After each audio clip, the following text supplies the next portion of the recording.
This is I Only Touch Greatness Remix. Scan the code and follow. What's your favorite Looney's album? I like them. Shit. Out of all the ones you've done, what is your favorite? It gotta be I like I like Operation Jacka. I think that's in Lunatic Music. I like that's hard. Music. Yeah, that's hard. Music. I think that's the best one without the hit single on it. That's the best one, I think. Why you guys did never do I Love In My Nature? Why you guys never did a video for that?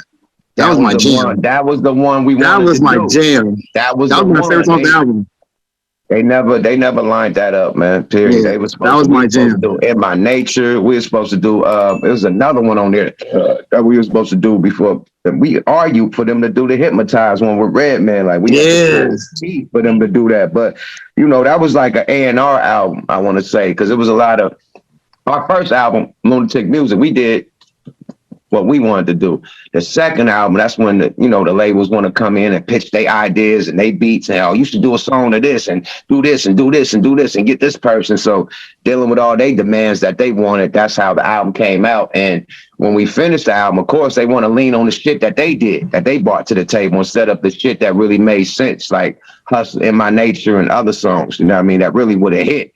You know what I mean? But instead, they wanted to, keep it like, wanted to lightweight, try to make another 5 on it. That's why they put out the Just Me and You and, the shit that with the remake type of feel. And it's like, no, we already did that, man. Let's go with what feel better as a better song. Not it got to be a remake and we got to keep doing fucking remakes. So that's where they dropped the ball at. You know what I mean? But it's still a dope ass album. I think that's our dopest album. Besides this, it's a High Times album too that we put out a couple years ago, man. That High Times album, dang it. Right. I remember that. I remember when that came out because it came. Was that the one that came out on that Piff?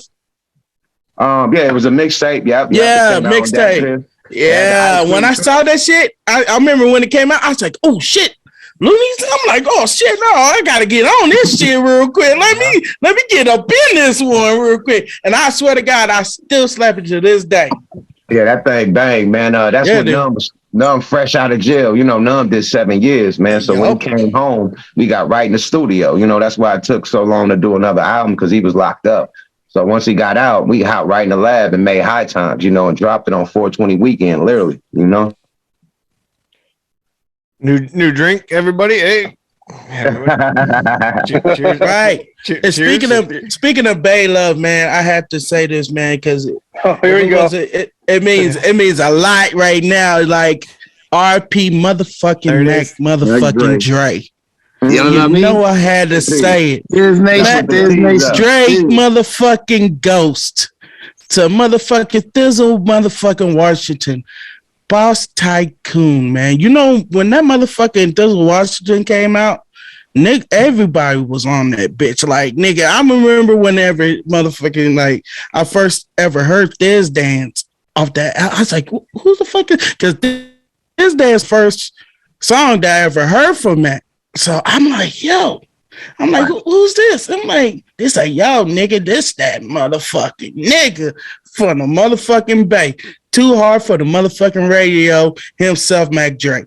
Yo, Boss Tycoon, how was it like making that motherfucker? Because I tell you this day, that's one of the top songs that you could just play and niggas gonna know that shit. Man, there's a piece to Furley, Mac Dre, the Cuddy, man, that was one of my best friends, man. When Dre got out of jail, man, he wanted to link up with all the hottest niggas in the Bay, man. So he linked up with 3 Times Crazy. He linked up with the Mob Figures, rest in peace, Jacka. And he linked up with me, a nigga from the Loonies, and linked up with Sacramento niggas, something terrible, linked up with his niggas, Cutthroat Committee, all these niggas, and he brought us all together. Just the mob together. So once we was doing all of this, the first song me and Dre ever did together was Boss Tycoon, where he flew me out to Sacramento. I went to the compound. They had the Thiz compound in Sacramento, which is the crib, mini mansion. And recorded that. No, we didn't record at the mini mansion. We recorded at somebody else. I want to say the producers, Psycho. I want to say we performed at the producer, rest in peace, Psycho. I think we did it at his crib because it was a house studio. You know what I mean? And we recorded in somebody's bedroom. You know what I mean? So it was a house studio. I remember we dizzing hella hard. You know what I mean? Kilo Kirk dizzing and grilling and shit and sweating like a motherfucker, man. Dre dizzing and we smoking good weed. We drinking Remy Martin and shit and niggas going crazy, my nigga. And yeah, we knocked that motherfucker out, man. We wrote it on the spot, wrote everything together. It was just a beat. You know what I mean? He did the hook, nigga, and then we was out of here. Period. I mean, because when that motherfucker came out, RPQB meme, that nigga was like, we heard that motherfucker. I know, don't make we. R&B singer, I'm a gangster rapper, giving up the middle finger. Ayo, when you hear that song, you just that's the first thing you think. Like he thought like in his head, like you already know, like this shit gonna go. You know what I'm saying? And when it came to KC, like like speaking of KC too, bro, like. How was it like knowing, that KC and Bay Connect gang, you know what I'm saying? Like how much that connection was and how was it? And when was it like, did Jay just ever tell you like, hey man, these niggas just giving us love out here. You know what I'm saying? Like tell us a little bit, the KC and the Bay Connect. Man, I've been rocking with KC, man. Shout out Tech 9, man. He part of this shit. He part of this gang shit too. And he was on one of my favorite albums, Thug Lord too. Thugged Out, the Appalachian. Oh, yeah, Thugged Out. Yes, yeah. First song I ever did with Tech 9 is one called Stallion. And we did that with MC Ren. That was a remake of She Swallowed It. Yup. I remember that shit. Yeah. So that was my first song I did with Tech. But I've been rocking with Tech since. No, second song I did with Tech. The first song we ever did was Killers on the Payroll on the Loonies album. On Lunatic Music. Killers on the Payroll. So that's the first. So we've been fucking with KC since back then. You know what I mean? Then Dre got out of jail, in the 2000. Well, he been out of jail like in 90. He got out of jail in the late 90s, but we started tapping in the 2000s. By that time, it was Messy Marv. Shout out Messy Marv. Yeah, shout out to Mess. Andre Nicotina, tearing that shit up. You had Yukmouth, Looney's tearing shit up. And you had motherfucking Mac Mall and them tearing shit up. You had Mac Dre and them tearing shit up in Kansas City. They loved us, man. They loved the whole Fizz movement. They loved Mac Dre. They loved the Bay. They loved LA. LA niggas was out there, doing their thing too, man. So we looked at Kansas City like our second home. Period. Where they fuck with the Bay Area and they move like the Bay Area. You're gonna see them niggas Fizz and ghost riding they whip and doing all the shit that we do in the Bay. You know what I mean? So it was our bros, period. So we love Kansas, straight up. Right, and we most definitely love y'all too, because hey, we don't go a day without y'all motherfucking music for real. Like we stay playing. Like 50 Bitch was just here, you know what I'm saying? Like that's how you know that niggas still gonna show love, you know what I'm saying, no matter what. Can't forget Jacka and the Mile Figures. They was beating. They was going. Oh yeah, yeah. And speaking of Jacka too, man, R.I.P. to Jack, man. Like niggas loved him out there too. You know what I'm saying? Like that crushed our hearts. You know what I'm saying? Whenever he passed, his anniversary was just what it was like yesterday. You know what I'm saying? Like tell us a lot of hidden gems about Jacka too, man. Shout out to Jack's mom too. Her birthday. And Trill ENT, I didn't even know the Trill TV with you and him and Mac. Whenever y'all was just chilling, drinking the genie bottle, I look, I said, that was Jacka the whole motherfucking time. I didn't even know. The whole time, my G. Yeah, man. Salute to my bros, man. You know what I mean? Rest in peace, mob in peace to Jacka. Shout out Ryder J. Clyde, Hustler.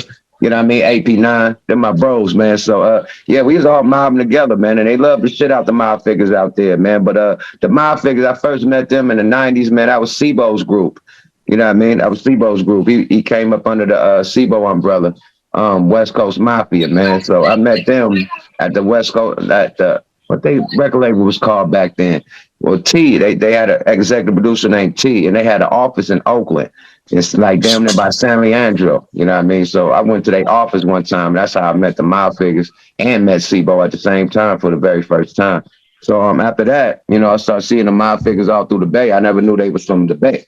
And start seeing them, you know what I mean? We start rocking and fucking with each other, man. And it's been that way ever since the early 90s, man, period. So they my bros, period. Like everything that we was doing shit together, man. Like us, the Mob Figures, you know what I mean? 3 Times Crazy, the whole Thiz camp, we was doing shit together, just helping each other, you know what I mean? Just helping each other movements, helping each other projects, hopping on each other projects and shit. Keep the sneak, you know what I mean? All of us, you know what I mean? We all working and fucking with each other, man. So, but with Jacka though, that was like our brother.